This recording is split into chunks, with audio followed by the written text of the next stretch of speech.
नमस्कार दोस्तों, आज की कहानी का शीर्षक है टेढ़ी उंगली।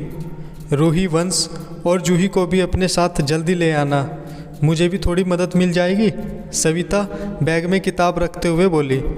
तू चिंता न कर सविता, घर जाकर थोड़ा फ्रेश हो जाऊंगी, फिर सीधे तेरे घर ही आऊंगी। यह कहकर नेहा स्कूल के बाहर आ गई। घर में, मम्मी जी, मैं बच्चों के साथ आज सविता के घर जाऊंगी। आप सबका खाना तैयार है, नेहा ने कहा। ठीक है, चले जाना, सास ने जवाब दिया। कुछ देर बाद, अरे नेहा, मेरे सर में बहुत तेज़ दर्द हो रहा है, थोड़ा मेडिकल से दवाइयाँ ला दो। यह कहकर नेहा की सास बाथरूम में चली गई। अंदर से ऐसी आवाज़ें आने लगी जैसे उन्हें उल्टियाँ हो रही हो। नेहा बहुत उदास हो गई। उसने मेडिकल से दवाइयाँ ली और बच्चों को सविता के घर छोड़ते हुए वापस आई। उसने पार्टी में शामिल न होने का कारण भी सविता को बताया और उससे माफ़ी भी मांगी। घर पहुंचकर नेहा ने सास को दवाइयाँ दी और उदास होकर घर के काम निपटाने लगी। यह पहली बार नहीं हुआ जब कभी नेहा कहीं बाहर जाने का मन करती तो या तो मम्मी जी को ज़रूरी काम याद आ जाता या उनकी तबीयत अचानक ख़राब हो जाती। ऐसे समय में नेहा को अपने प्लान कैंसिल ही करने पड़ते। नेहा आज भी चुप रही। अगली सुबह जब वह सास के कमरे में गई तो दवाइयाँ वैसी ही थी और मम्मी जी सुबह की सैर पर गई हुई थी। नेहा को सब कुछ समझ आ गया। कहते हैं ना, इंसान हर बार धोखा नहीं खा सकता। देर ही सही, पर नेहा को सब कुछ समझ आ गया।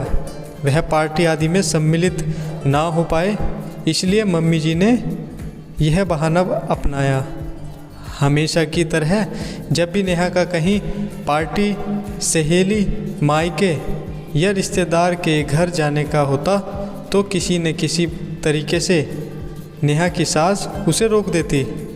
अब बस उसने ठान लिया, अगर वह इस क्रम को यहीं नहीं रोकी तो हमेशा उसकी छोटी छोटी खुशियाँ कुर्बान ही होती रहेगी। कुछ महीने बाद, मम्मी जी, मुझे मायके जाना है, बच्चों की भी छुट्टियाँ चल रही है। मम्मी पापा बच्चों को बहुत याद करते हैं। कब जाना है नेहा? सास ने पूछा।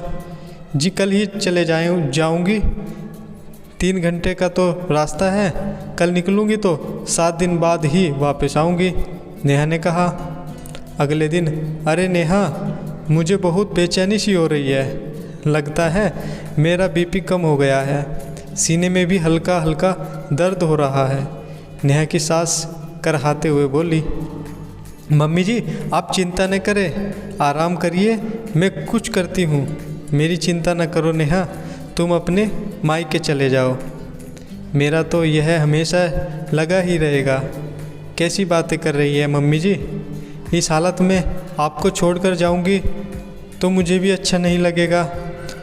वंश के पापा को पता चलेगा तो वो भी नाराज़ होंगे। यह कहकर नेहा रसोई में चली गई।